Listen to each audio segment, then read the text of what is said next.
Olá, caros discentes da disciplina de Psicologia e Políticas Públicas. Espero que essa mensagem encontre vocês bem, apesar desse momento difícil que a gente vem enfrentando com a pandemia do coronavírus. Mas eu trazer uma boa notícia.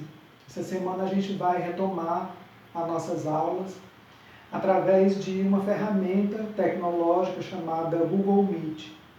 Ela possibilita que a gente possa ter aulas virtuais nos mesmos horários e no mesmo dia da nossa disciplina.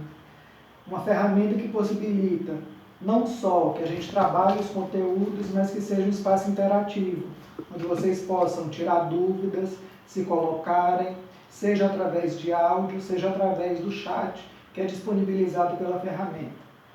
Também teremos as salas digitais, onde esses vídeos ficarão guardados, arquivados, como também teremos lá disponibilizado o nosso cronograma, o plano de aula e outras ferramentas que a gente possa estar utilizando para estar interagindo e trabalhando todo o conteúdo da disciplina.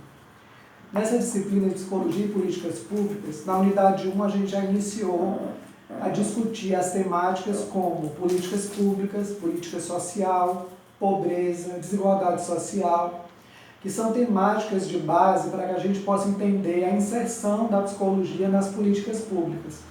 E a partir dela daremos continuidade nas unidades seguintes. Na unidade 2, nós vamos trabalhar a inserção do psicólogo nas políticas de saúde. Na unidade 3, a inserção do psicólogo nas políticas da assistência social. E finalizando com a unidade 4, com a atuação do psicólogo nas políticas educacionais.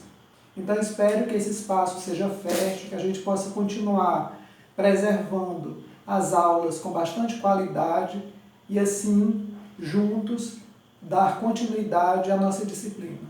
Eu aguardo vocês na nossa aula, no nosso mesmo dia e horário.